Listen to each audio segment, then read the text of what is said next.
ya, ya tapi nggak apa-apa. Anda membatasi judul ini di bagian nafkah, bagaimana pergeseran peran antara suami yang menafkahi, kemudian suami yang menjadi perannya itu domestik, kemudian wanita yang awalnya yang memang kodratnya adalah rumah tangga, ya, kemudian ada klaim begitulah semestinya. Nah, itu bahaya itu ya. Nanti tolong dijelaskan ya. Anda menjelaskan bahwa wanita independen atau wanita yang mengambil peranan suami sebagai pihak yang bertanggung jawab baik dari segi menafkahi, nah itu ada kata begitulah semestinya, tolong dipertegas ya. Dari mana Anda bisa mengklaim bahwa seperti itulah harusnya? Karena kalau melihat dari hadis yang Anda angkat, tolong dikoreksi ya, bahwa ini karya tulis ilmiah hadis. Jadi Anda menjelaskan atau mentafsirkan, kalau bahasa Al-Qur'annya, hadis yang menjadi inspirasi Anda boleh diperkuat dengan Al-Qur'an. Jangan dibalik ya. Jadi kalau Al-Qur'an yang Anda tadi kutip dalam surah Al-Baqarah 288 itu Anda jadikan inspirasi, kebalik tapi di KTIQ ya. Nah, hadis yang Anda jadikan inspirasi adalah ketika Rasulullah SAW ditanyakan, Rasulullah kegiatannya apa aja? Kita sepakat kalau jawabannya laki-laki itu membantu pekerjaan rumah. Nah itu ya, kita sepakat. Tidak ada yang rasanya menolak bahwa laki-laki boleh mengerjakan pekerjaan rumah. Nah, apakah ini jadi landasan bahwa Anda membahasakan istri mencari nafkah begitulah semestinya dan suami di rumah? Karena Anda mengatakan demikian, namun pada tulisan berikutnya kalau ada hal-hal atau situasi yang mendukung, seperti dalam keadaan suami sudah tidak bisa bekerja lagi, seperti itu tadi ya, ada di dalamnya. Nah ini Anda yang menulis, misalnya Anda yang memberikan gagasan, kemudian Anda memberikan peluang untuk bisa dipertanyakan sebenarnya, itu tolong nanti dijelaskan ya. Terkait dengan penulisan, ya saya tulis di sini menawarkan new perspektif, tidak new juga sebenarnya, karena memang sudah dilakukan dengan istilah emansipasi itu ya, bahwa sekarang banyak jurusan yang mengakomodir perempuan, ya benar ya. Tapi banyak juga dia sudah kuliah kebidanan lantas tidak bekerja karena suaminya mengharapkan untuk tidak bekerja, ngurus rumah tangga, dan itu kewajiban. Anda akan membenturkan kewajiban bertukar peran dengan kewajiban istri mengikuti perintah suami. Nah, bagaimana nanti Anda jelaskan ya. Kemudian tulisan Anda terus terang ini tidak bingung ya. Anda menulis tapi Anda tidak mencantumkan kira-kira apa nih yang akan Anda bahas. Di pendahuluan Anda tidak menjelaskan kira-kira rumusan masalah Anda itu apa. Gitu loh. Jadi antum menulis, kami disuruh baca, tapi kami tidak dikasih tahu kira-kira mau ngapain ini. Maka jelas di sini saya tulis semua yang Anda sampaikan adalah kajian teoritis saja, ya. Nah itu nanti hanya saja muncul di kesimpulan yang mungkin sebaiknya jadi rumusan masalah ya, bahwa Anda menghendaki mana tadi ya? Ini agak banyak nih, catatannya banyak banget nih. Anda menghendaki apa tadi? Kesimpulan lagi ya. Nah, Anda menghendaki memfokuskan pembahasan pada pergeseran peran suami istri yang masuk pada ranah tanggung jawab nafkah. Nah, itu Anda pengen menjelaskan bahwa pengennya pembahasan ini tentang pergeseran peran. Itu bisa jadi ini ya, masalah. Nah, yang paling menjadi concern saya adalah penulisan Anda ini banyak referensi yang Anda tulis tapi tidak ada di daftar pustaka. Contoh, Faludi dalam Godland 2011 itu nggak ada di daftar pustaka. Apakah Faludi siapa Faludi ini dan Godland ini berarti antara jurnal aslinya atau buku aslinya ya, nggak ada referensinya. Sekali lagi ini etika dalam menulis ilmiah ya, itu penting. Belum lagi ada referensi yang udah tua ya, referensi yang udah tua, tapi juga referensi itu tidak ada halaman, nggak ada halamannya. Di situ ada Wahbah al-Zulaikhi, nah itu nggak ada referensinya. Mudah-mudahan saya yang salah baca ya, mudah-mudahan ya. Nggak ada? Ada? Ada tafsir Al-Munir kalau sih, atau mungkin hapus waktu ngerapiin. Ya, Anda mengkutip, lantas Anda mencantumkan nama di situ, itulah yang jadi referensi utama, gitu kan. Jadi kalau memang itu di dalam karya tulis orang lain, maka referensi karya tulis itu yang Anda harus cantumkan. Mungkin itu ya. Jadi Anda coba asosiasikan deh, kira-kira klaim Anda bahwa pertukaran peran ini seperti itulah semestinya dengan klaim bahwa seorang istri harus menaati atau mengikuti suami, seperti itu. Ya, silakan dengan segala catatannya ya, mudah-mudahan jadi tambahan ya. Terima kasih. Bismillahirrahmanirrahim. Soal klaim itu saya kurang ingat tadi mengatakan apa, tapi yang saya katakan tadi itu adalah seorang istri ketika dia bekerja menggantikan peran suami sebagai tulang punggung keluarga, maka suami akan menggantikan peran seorang istri untuk melakukan kerja-kerja domestik. Begitulah seharusnya. Maksudnya adalah suami harus pengertian ketika dia tidak bekerja karena perempuan atau seorang istri menjadi tulang punggung utama, maka dia harus pengertian terhadap istrinya, tidak membebankan hal ganda. Ketika istrinya pulang, istrinya juga disuruh bersih-bersih, maka dialah yang harus bersih-bersih. Dan begitulah seharusnya. Nah, itu maksudnya adalah tadi. Dan begitu seharusnya. Tapi kejadiannya tidak seperti itu karena perspektif tadi.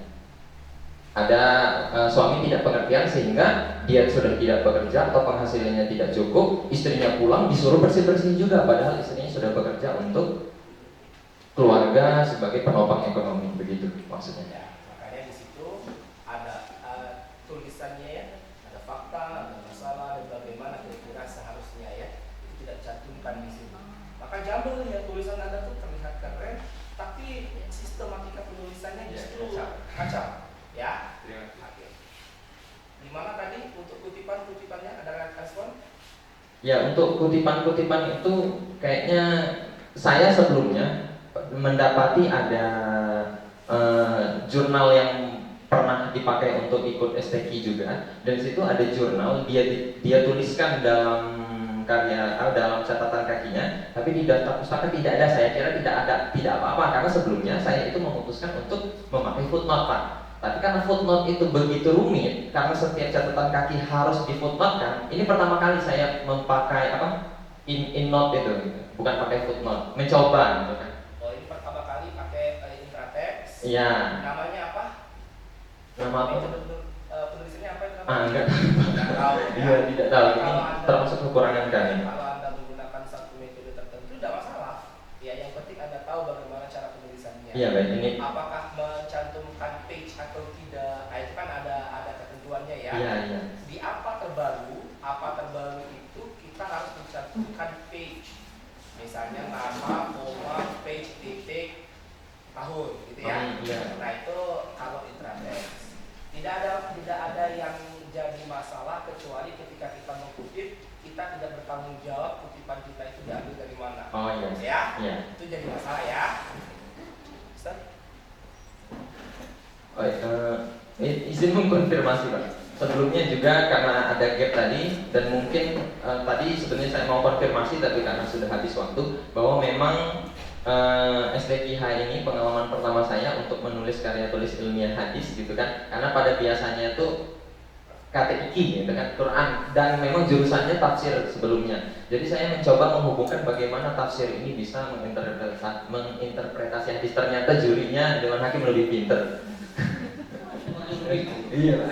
Hebatnya Lionel Messi masih berani kita ngomongkan Buya. Iya. Begini ya. Sama dengan hari ini, gitu ya. Saya juga bisa mengatakan Anda tuh Buya gitu. Mumpung ada kesempatan. Jadi tadi kan sudah disampaikan. Saya bertanya dulu. boleh tidak wanita itu berkali keluar? Yang dalam tulisan Anda, boleh apa tidak? Di dalam ada salah satu kutipan yang saya pakai itu Cukupkah jawabannya boleh apa tidak? boleh dengan izin suami, Bapak. Oke, terima kasih. Kalau kita merujuk kepada Al-Quran, gitu kan, bahwa yang dikatakan wanita solehah itu adalah wanita yang mampu menjaga kehormatan diri dan keluarganya tatkala suami tidak ada. Kalau suami ada, dia mampu memberikan kenyamanan, ketenangan pada suami, gitu ya. Itu kan ada surat apa itu? Kan ada tulisan tafsir kan? Nah, ya. Terus dalam hadis itu Rasulullah itu tidak mengganti peran istri, tapi Rasulullah itu adalah membantu istri. Dan Rasulullah itu menyatakan, mengikrarkan diri dia sebagai orang yang paling baik ya, terhadap keluarganya. Satu yang dikatakan yang lebih baik yang saya pahami ya ini, yang pertama adalah dia tidak pernah memberikan izin kepada istrinya keluar rumah tanpa seizin tadi kan. Yang kedua, dia tidak pernah memberikan izin kepada istrinya untuk menerima laki lain masuk ke dalam rumah. Artinya Rasulullah itu adalah pelindung keluarga, gitu kan? Dia lindungi keluarganya. Maka kalau menurut saya dari Al-Quran dan hadis itu dilarang perempuan keluar untuk mencari nafkah. Ini bukan berarti menjadi satu momen bagi laki-laki untuk bisa membela diri, lalu lepas dari tanggung jawab sebagai pencari nafkah utama, ya kan? Oh, dia istri, lain dalam posisi darurat. Ketika seorang suami sudah tidak mampu lagi mencari nafkah, tidak bisa lagi mengoptimalkan potensi yang diberikan oleh Tuhan kepadanya, oleh Allah kepadanya, itu lain cerita. Itu dalam posisi adalah dia darurat, gitu kan? Ada rutul kubihul mahdur apa begitu ya. Maka sejatinya kodratnya wanita itu di rumah. Maka saya setuju di awal tadi, ketika kamu menyampaikan di situ wanita itu membantu perekonomian suami tapi di rumah, ya kan? Tadi itu ada industri. Dia buat di rumah, kemudian dia memasarkan orang lain, begitu ya? Oh, harusnya ambil industrinya aja. Nah, itu tadi itu kan. Nah sekarang ini kantor saya, kan saya pengamat itu kan. Boleh menyalahkan Anda, tapi Anda tetap harus berpegang teguh terhadap pendirian. Nah, ketika saya menyalahkan, ya, sementara Anda membolehkan, saya mengidapkan berdasarkan ayat. Punya perpegangan yang lain, gitu. Nah itu pegangannya itu keluar ke biasa lihat. Salah satu yang dikutip oleh Justin Rahayu dalam tulisan yang saya tulis, itu ada salah satu contoh bahwa istri Nabi, mengaitkan contoh independent woman itu adalah istri Nabi Siti Khadijah, Bapak. Siti Khadijah sebelum menikah dengan Rasulullah SAW pada saat itu adalah seorang saudagar yang kaya raya.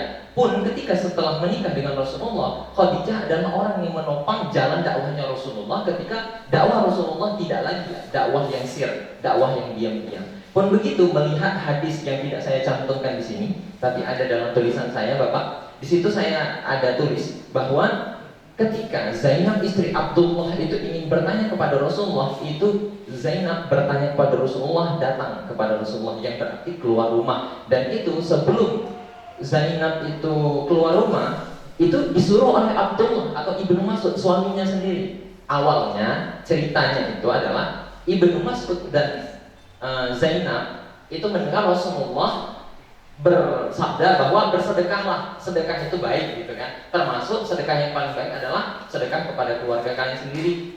Karena Zainab yang jadi tulang punggung utama keluarga, Abdullah bin Mas'ud tidak bekerja beserta untuk menghidupi anak-anak yatimnya. Nanyalah Zainab ini ke Ibnu Mas'ud, suaminya, wahai suamiku, kata Zainab, tanyakan ke Rasulullah, aku ini gimana? Dapat pahala nggak kalau kerja menghidupi kamu sama anak-anakmu ini, kata Zainab kan? Tanyalah dewek, kata Ibnu Mas'ud kan, sehingga dibolehkan untuk keluar. Ini hanya silang pendapat dalam. Oke, terima kasih. Jadi tidak apa-apa, ini kan memberikan ilmu kepada kita ya. Iya. Laki-laki ini kan harus paham maksudnya itu.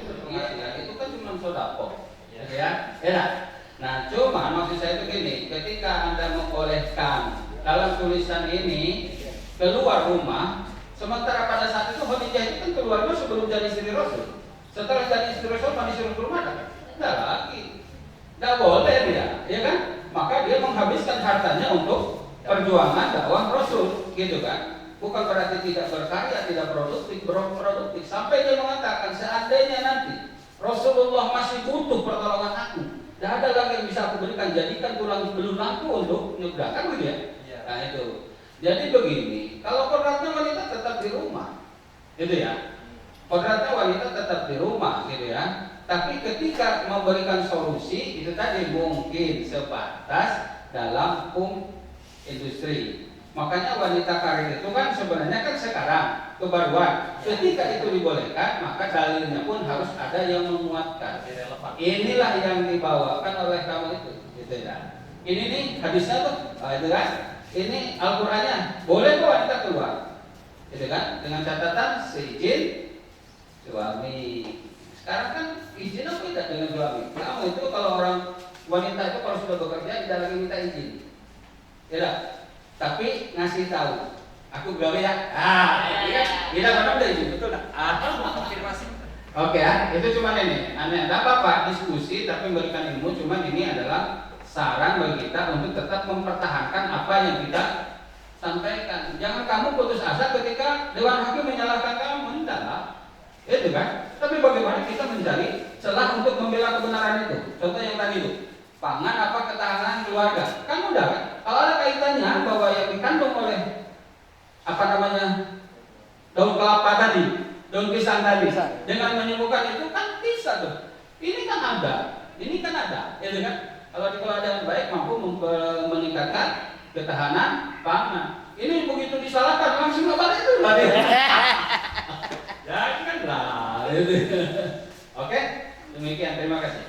Akan sangat membuka wawasan kami untuk menjadi luas serta mendorong kami untuk lebih berkembang ke depannya. Ini adalah hal-hal yang pengalaman yang sangat berharga bagi saya. Oleh karena itu saya ucapkan terima kasih. Apabila terdapat kesalahan saya mohon maaf. Wabillahi taufiq wasadaq. Assalamualaikum warahmatullahi wabarakatuh. Para ofisial ataupun peserta yang sudah hadir dapat mengambil nomor urutan. Cantik lagi lah hari ini tadi. Ya, nggak apa-apa lah. Nggak apa lah ya. Iya. Ini dulu dulu bayar. Rambutan ya. Rambutan. Ya.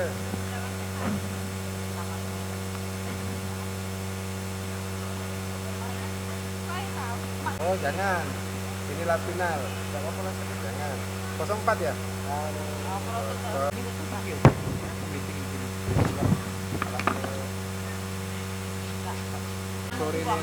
Sore tadi nih pun tuh kan ada uang antar ke berkas tadi nah ya.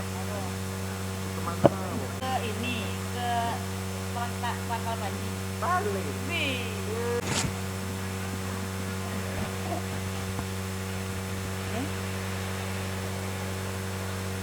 Kakak nih. Cewek anjir. Assalamualaikum warahmatullahi wabarakatuh.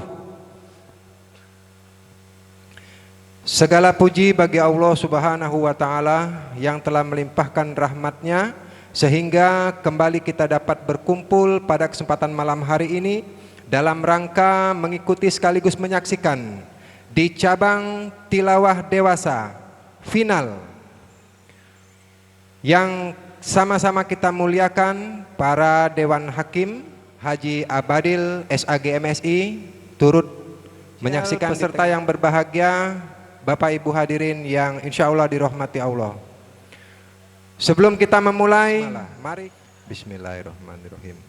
Para peserta, kami akan sampaikan sedikitnya 6 orang para finalis, 3 putra, 3 putri di belakang kami dan di samping kami. Selanjutnya, peserta akan kami panggil ayat suci Al-Quran di podium utama. Silahkan peserta mengambil makro lampu bersiap-siap. Lampu hijau berarti memulai untuk mengakhiri bacaannya. Lampu merah peserta mengakhiri bacaannya. Kami kira itu. Apabila ada hal-hal yang ingin ditanyakan, silakan langsung ditanyakan ke panitera. Baik Bapak Ibu hadirin yang dirahmati Allah, langsung saja kami panggil peserta dengan nomor tampil 01, nomor peserta 061, nomor tampil 02, nomor peserta 074, 05, nomor peserta 055, dan peserta dengan nomor tampil 06, nomor peserta 062. Kiranya dapat duduk di belakang dan di samping kami. Dari 2 malam yang sudah dilaksanakan di arena utama ini,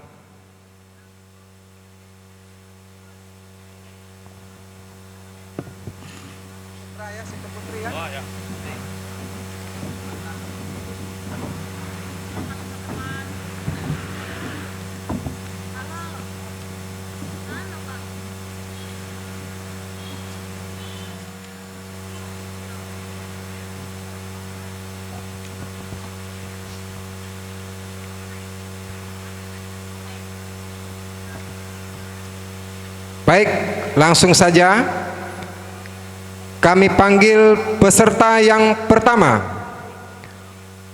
Peserta nomor tampil 01, nomor peserta 061.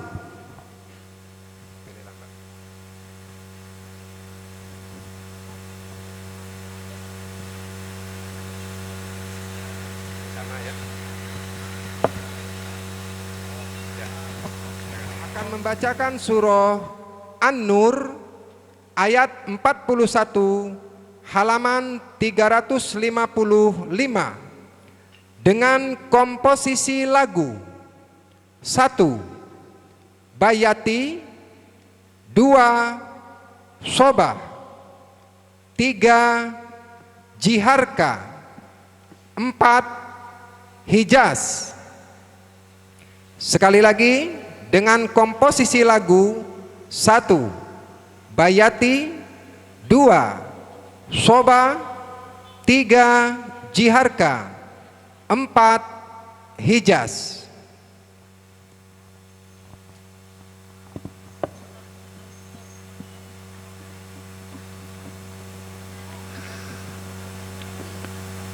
A'udzu billahi minasy syaitonir rajim.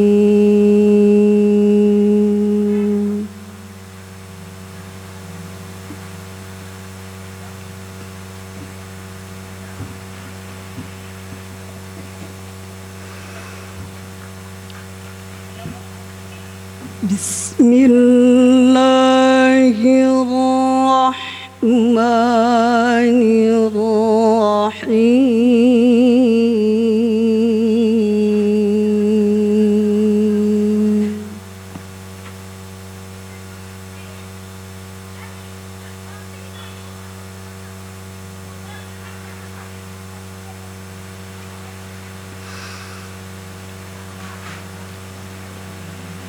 Alam tara anna Allah yusabbihu lahu man fis samawati wal ardi wa tayru safat.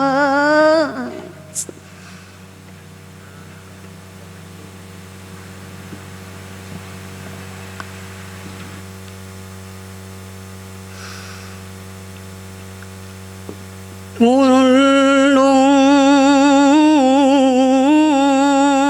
qad alima salatahu wa tasbihahu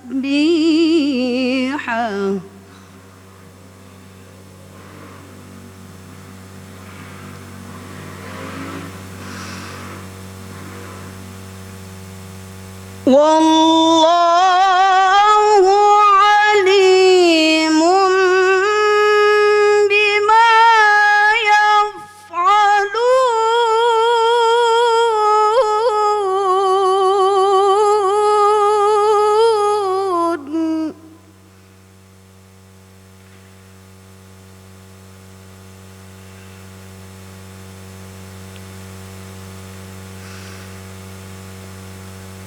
ولله ملك السماوات والأرض وإلى الله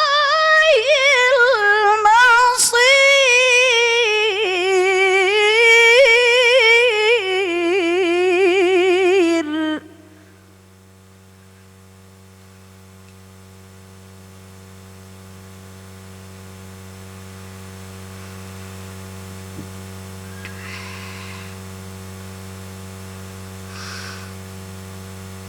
ألم تر أن الله يزجي سحابا ثم يؤلف بينه ثم يجعله ركاما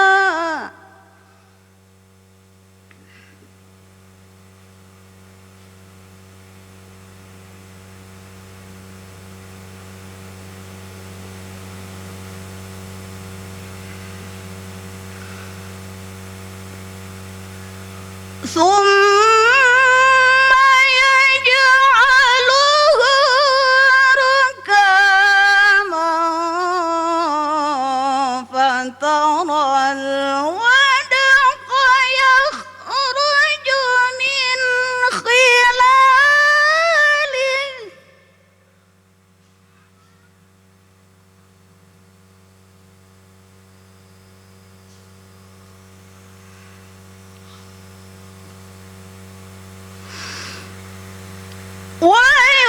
وينزل من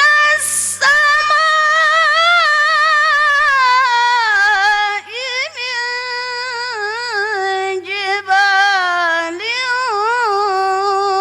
فيها من برد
Bapak Ibu hadirin yang berbahagia, selanjutnya mari kita saksikan finalis dengan nomor tampil Yusuf, ayat 105 halaman 248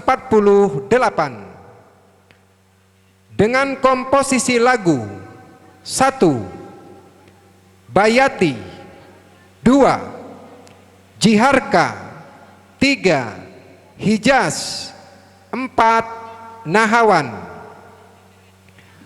Finalis berikut nomor tampil 02, nomor peserta 074 akan membacakan surah Yusuf ayat 105 halaman 248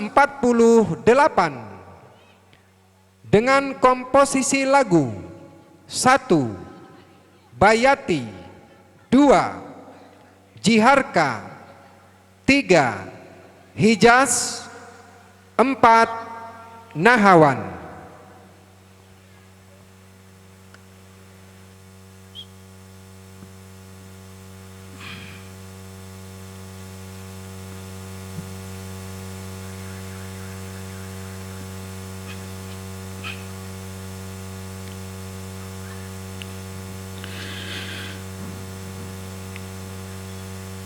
أعوذ بالله من الشيطان الرجيم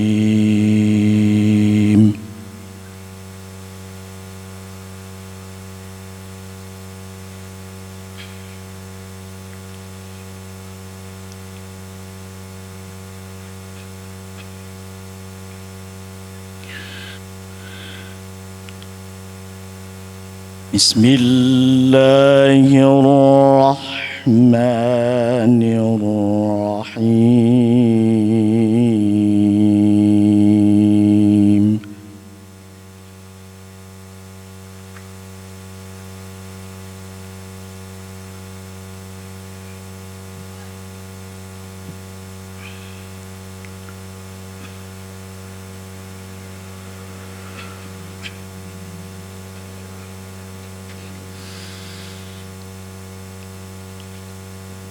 وكأين من آية في السماوات والأرض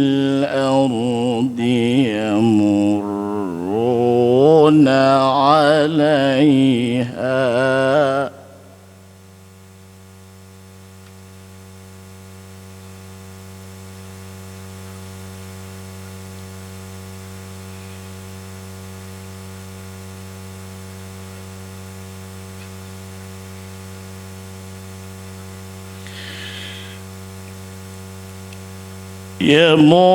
يمرون عليها وهم عنها معرضون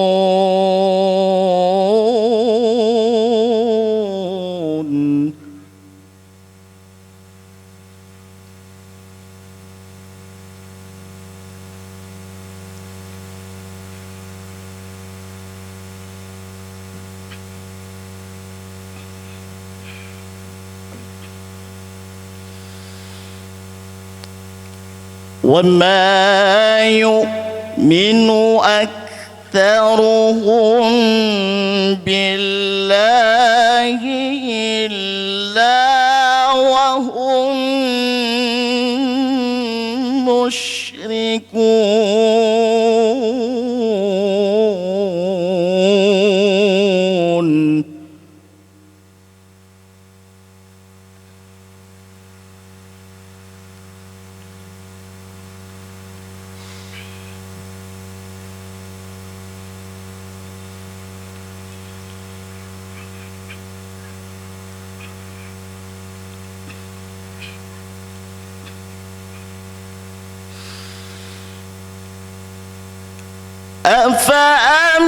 أفأمنوا أن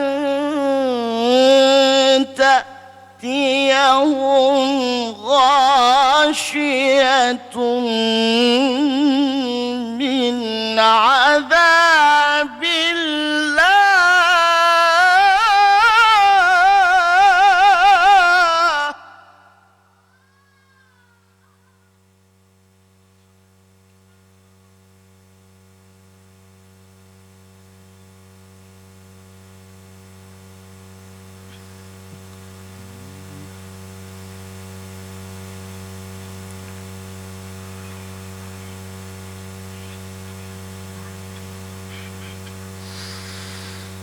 أن تأتيهم غاشية من عذاب الله أو تأتيهم الساعة بغتة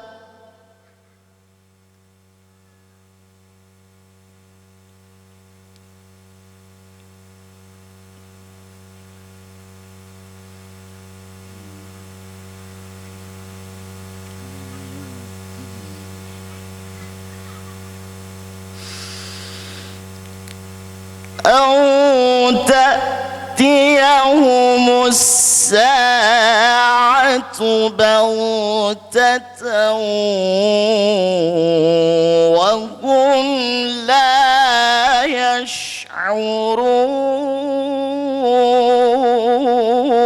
يشعرون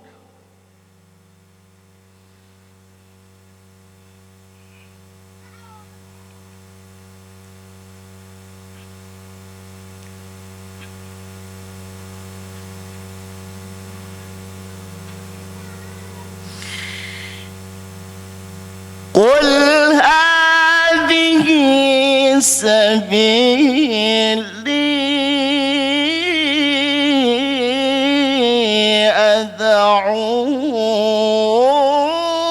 أدعو إلى الله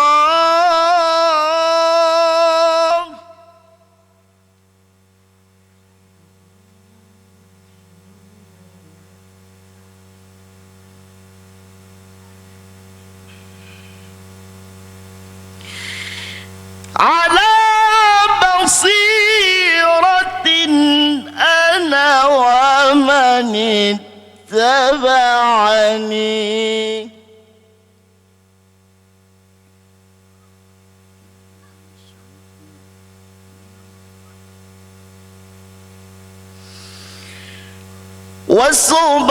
وسبحان الله وما أنا من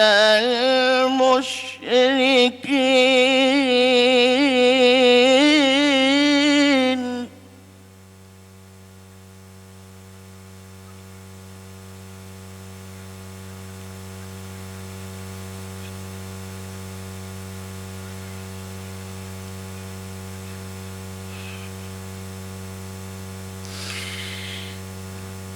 وما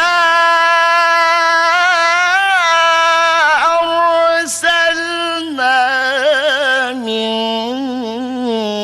قبلك إلا رجالا نوحي إليهم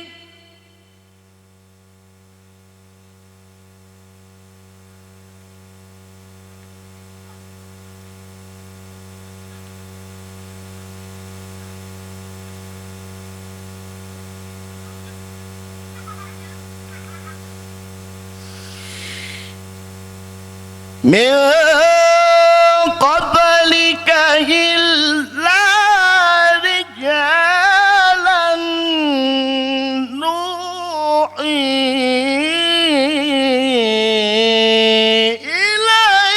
إليهم من أهل القرى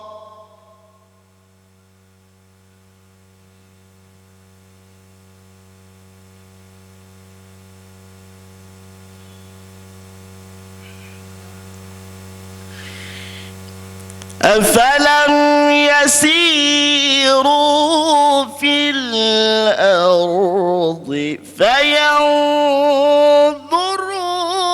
كيف كان عاقبة الذين من قبلهم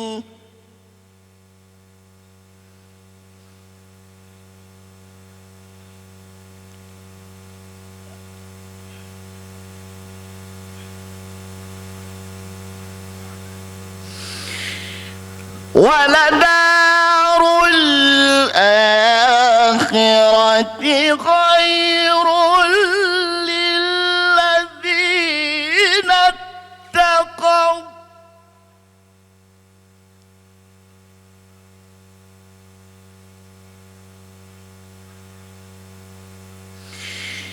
أفلا تعقلون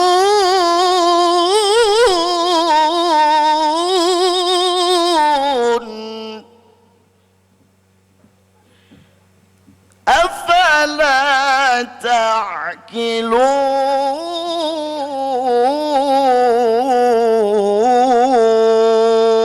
تعقلون صدق الله العظيم.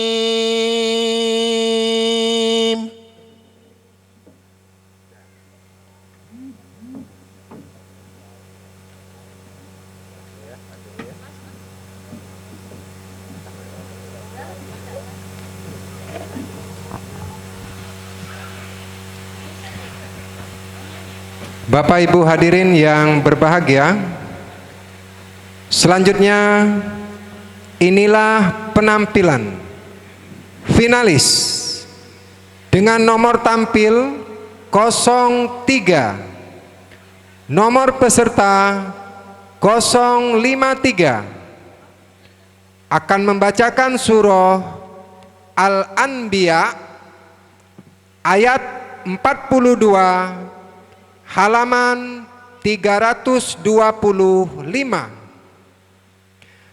dengan komposisi lagu 1. Bayati, 2. Jiharka, 3. Nahawan, 4. Ros.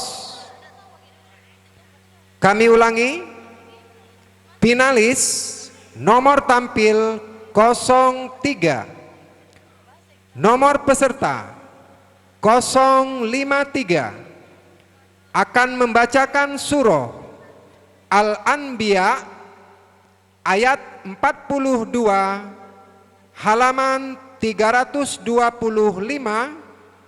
dengan komposisi irama 1. Bayati, 2. Jiharka, 3. Nahawan, 4. Ros.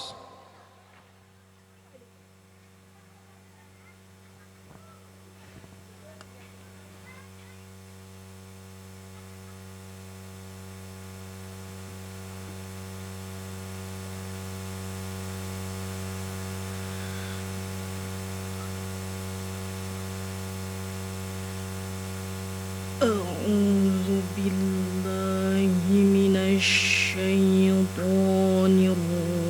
الرجيم.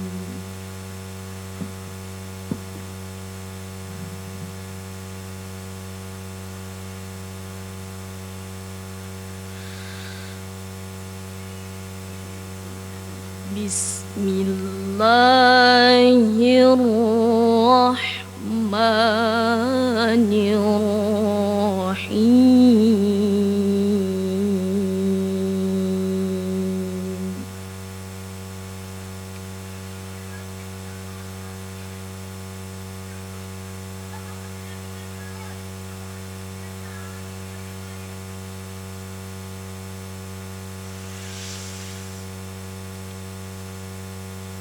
قل من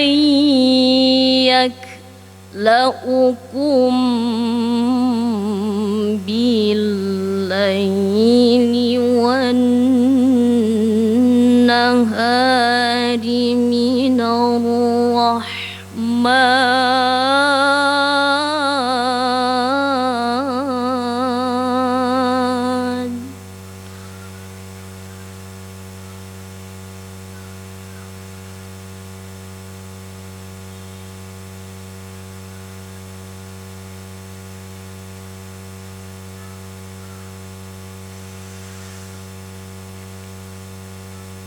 بل هم عن ذكر ربهم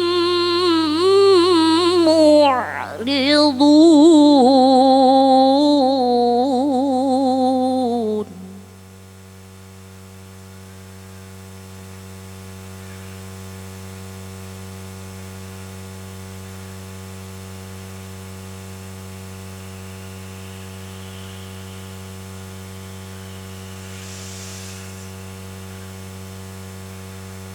أم لهم آلهة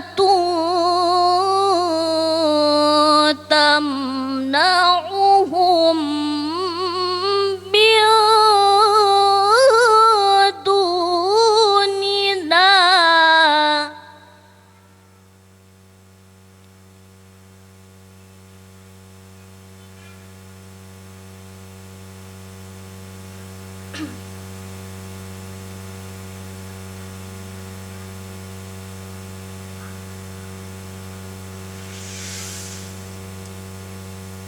لا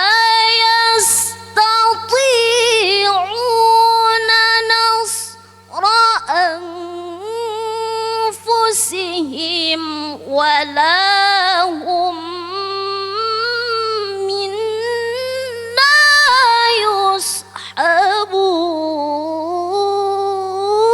يصحبون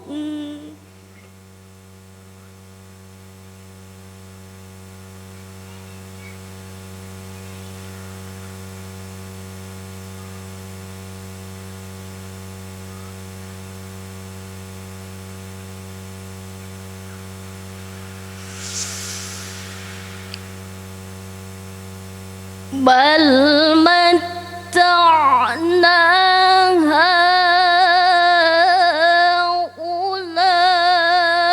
هؤلاء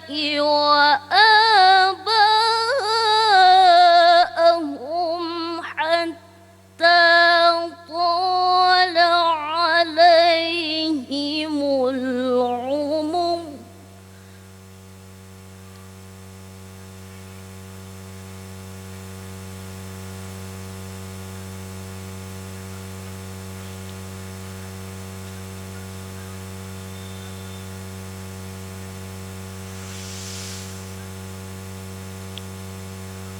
أفلا يرون أنا نأتي الأرض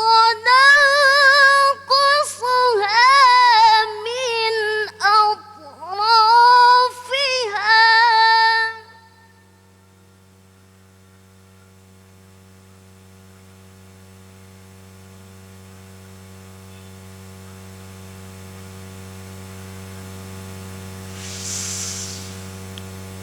أفهم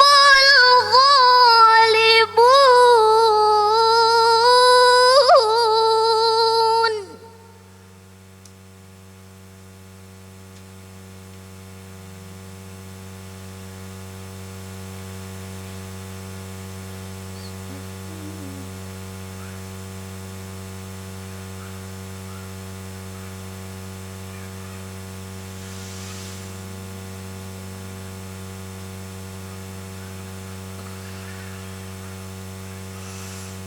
قل إنما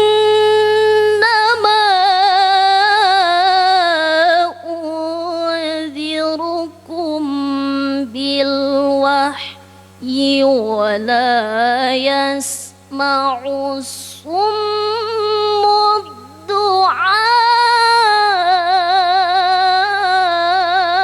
الدعاء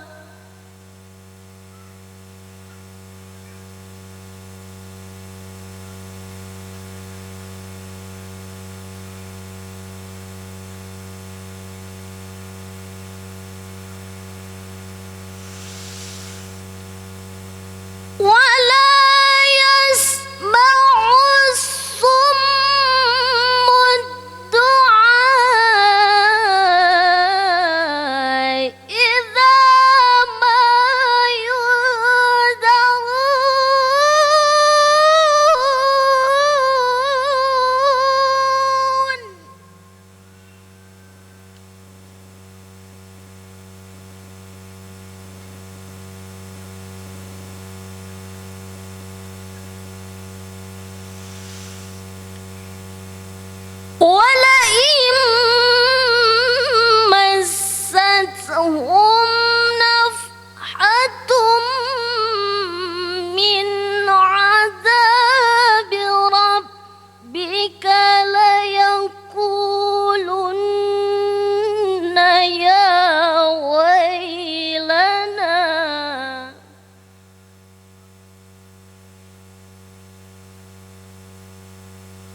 ليقولن يا ويلنا إنا كنا ظالمين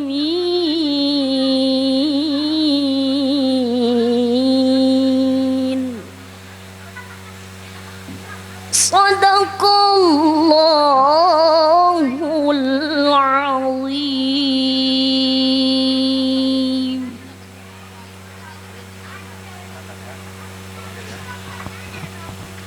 Cek.